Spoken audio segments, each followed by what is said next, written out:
Well, hello guys. It's just Brittany here. Welcome back to Basic Banter for Witches. This week is my first solo episode. I don't know if you remember, this was a couple seasons ago. I had tried to do an episode by myself and I failed so bad. We did oh, I'm sure I rushed through it. So it took me maybe 25 minutes. I rushed through the whole thing to realize at the end that I didn't even record at all because I was nervous or whatever. So hopefully this time works and hopefully it's a bit better. I'm hoping everybody had a good week. It's the new moon this last week here. So hopefully you use that to manifest whatever you'd like coming for the new year.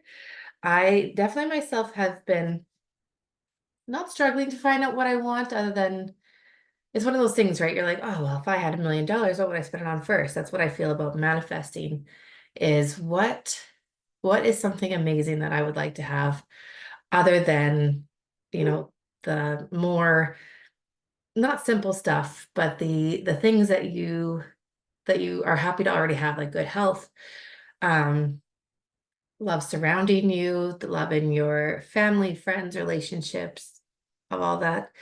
Um, so yeah, I you know what, it's one of those things. Hopefully, if you were able to do that, then that's amazing. I hope you manifest some pretty amazing things.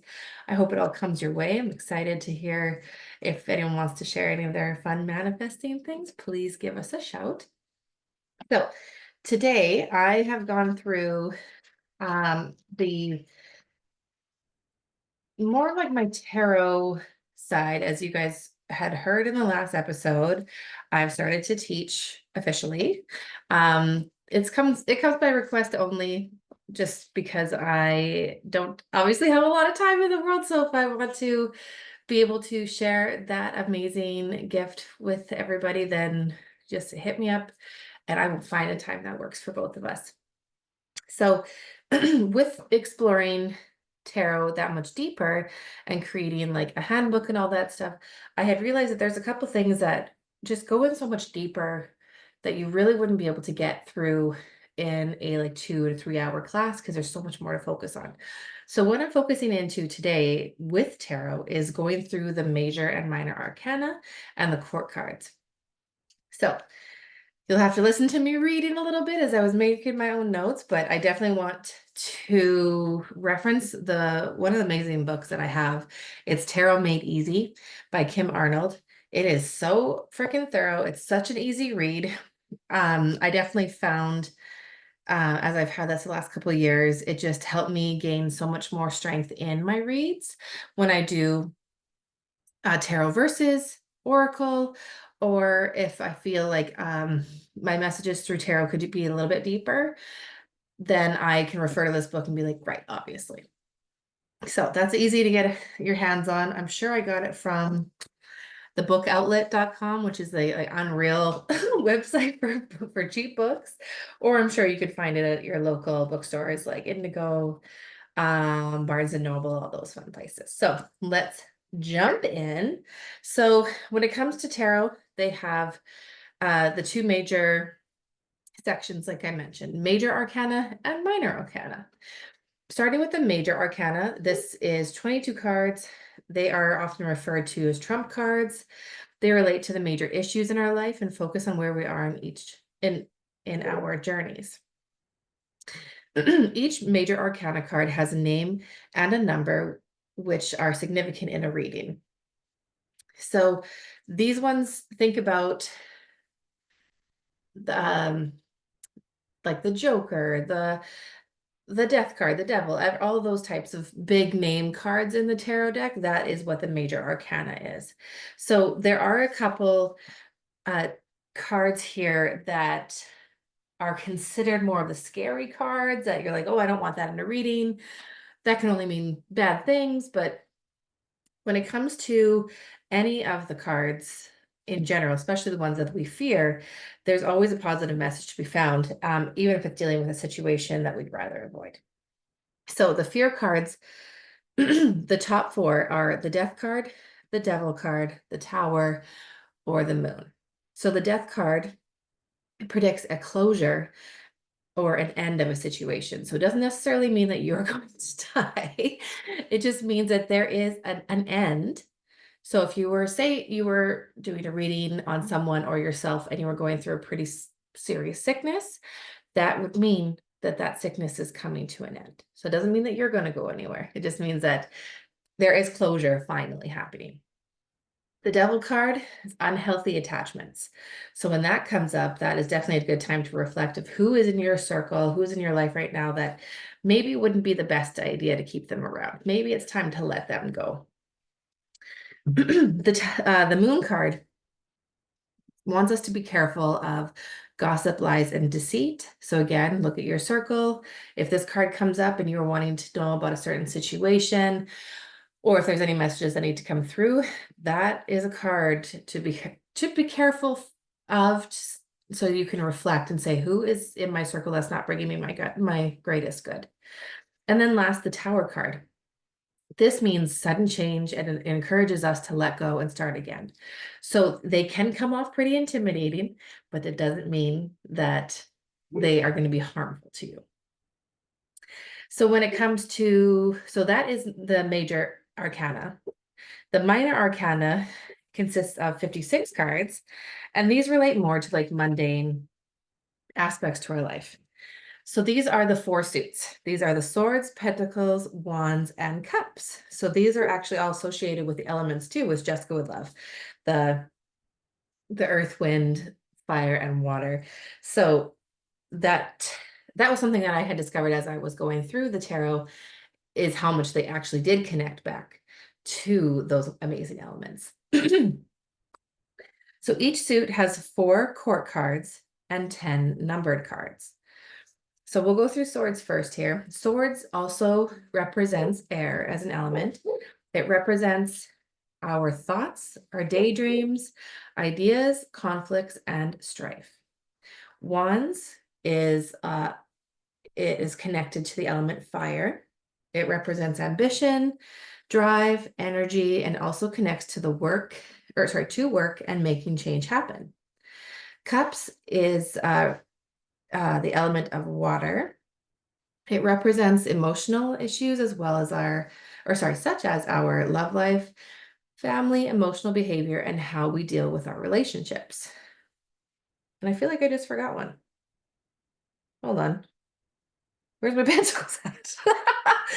See, even I am just like, wait a minute. I thought I did some pretty good reading, but apparently I still forgot. Oh, there we go. So pentacles, they can relate to the element of earth. So they represent earthly matters such as money, security, and our home, and other material aspects. So a perfect reading overall would have a balance of the 4 suits with 1 or 2 major arcana cards included in the overall spread. This seldom happens because readings tend to be dominated by specific issues. Most people ask, I want to know about this relationship in my life. I want to know what to do about work. I want to know about how are my finances going to be doing? Should I make this big decision? So it's not likely to have a spread with all of the 4 suits plus 1 or 2 major arcana cards, unless you were doing like a pretty big spread, like the Celtic cross. And even then, it still may not even come through. So going into the court cards, that consists of the king, the queen, the knight, and the page. So each of these can relate to a specific person in your life or signify someone new coming into your life. Sorry, I just wanted to double check to see if I forgot anything.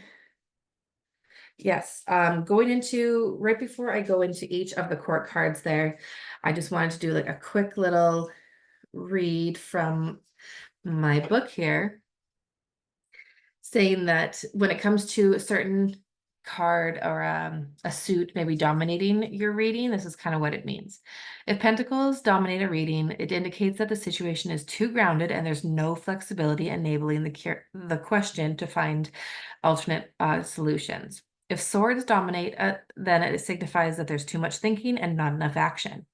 If wands dominate a reading, there's too much energy being focused in the wrong area. And finally, wow, words are so hard today. Sorry, guys. If cups dominate a reading, then you are allowing your emotions to cloud your judgment.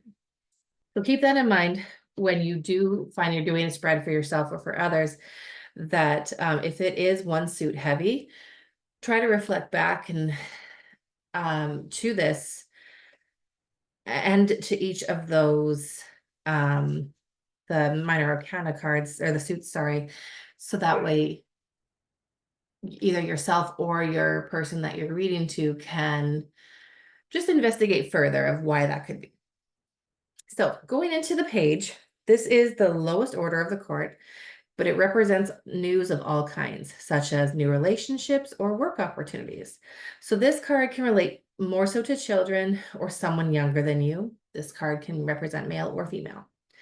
For knights, it symbolizes young adults who bring in a new and often exciting energy.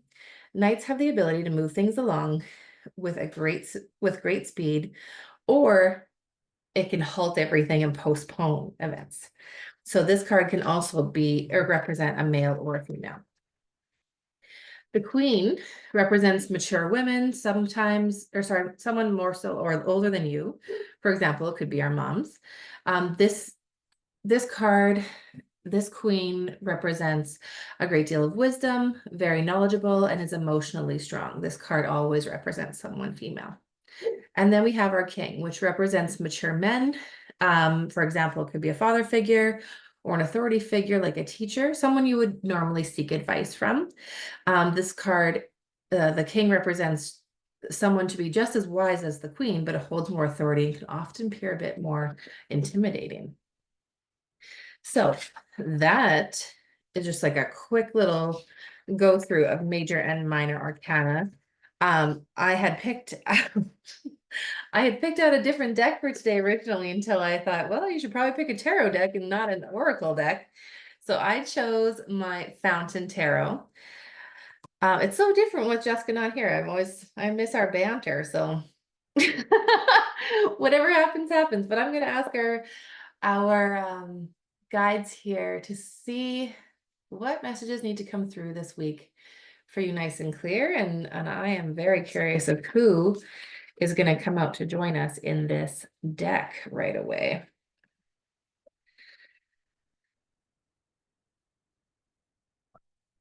But yeah, getting to know your deck is something just, especially with tarot versus oracle, there is so much to learn. It feels like it's never ending. There's so many neat different spreads you can learn on them. So if you like to read, if you have a couple decks at home, spend some time this weekend and just pull a card for yourself or for someone that you live with and just see what that message says for you. Okay, well then I've got for us the King of Swords. So representing their someone who is wise. The swords represents the air, daydreams, ideas, conflicts, and strife. So I'm very curious to see what is going on. Let's see here. All right, wisdom and integrity. The King of Swords has reached the height of his professional life. A powerful person of esteem has, this powerful person, he has honed his ability to control his mind and holds all people to the highest of ideals. His brilliant intellect generates endless energy, while his reputation of fairness earns him the trust of others, especially when they are faced with difficult decisions. So the meaning of this card, this one is the wisdom that is both perceptive and intelligent, a fair decision, integrity, harsh and sound advice, one who has earned authority and analytical creativity. One thing I've noticed for sure when it comes to reading tarot versus oracle is tarot is very much like a straight shooter message. Like it's hard to find the not a very, oh gosh, how do I put this? It's hard to interpret it as well as you would a oracle deck where there's just so many possibilities. Tarot is very much a straight shooter, just like this is what it is. Pay attention. So for both meanings, it can be like the wisdom, of course, a fair decision. It could also mean selfishness It could mean oppression, threat, callousness, stubbornness, and scheming. But really, when it comes to this, this is oh gosh, this one's a tough one. Holy shit. When I try to think about this card, I definitely like, if you are watching this, he just looks like a strong, like he's set in his ways. This is what's happening. It's if you're being stubborn about a situation, like reflect and figure it out. Like it's time to keep going. Um, yeah. Okay. So yeah, though this card can be viewed as cold by some of its closest relations, the ability to forecast results and consequences far into the future makes this card an indispensable ally. So if you're open to a fair decision, his counsel will be essential. So what you're thinking about right now, the ending, the outcome of your result might not be something that you want, but it's supposed to happen that way. So don't be stubborn and try to wiggle around it, because it sounds like that is what has to happen. Ah, tarot. Tarot's so hard. Tarot can be so tough sometimes because it's not as easy breezy as Oracle, where you can have such beautiful messages. Sometimes they are just straight shooters. So this has been wild. I definitely miss Jessica. I hope she's having an amazing day. And yeah, that's all I have to say. So we would like to do the group read for everybody. Hopefully our next podcast episode. If you want to submit your questions either through our podcast links, our link tree on our Instagram, Basic Banter for Witches. You can find us on TikTok, Instagram. Was that it? TikTok and Instagram? I honestly don't even remember. TikTok and Instagram for sure. Podcast anywhere that you download your podcast. And you can always email us at basicbanterforwitches@gmail.com. We're excited to hear from you. And if you have any questions about today, I'm so up for a good discussion, because sometimes this confuses the hell out of me. So I am totally here for it. But yeah, I'm sending love to everybody that is going into your weekend. I hope that it's not as frosty where you are as it is where I am. Hopefully it can be a good weekend of just rest, relaxation, or if you feel like it's a good weekend to be productive, I hope that you get all the energy you need. So love you guys. Have a great rest of your weekend, and we'll hopefully see you next week with both of us. Bye.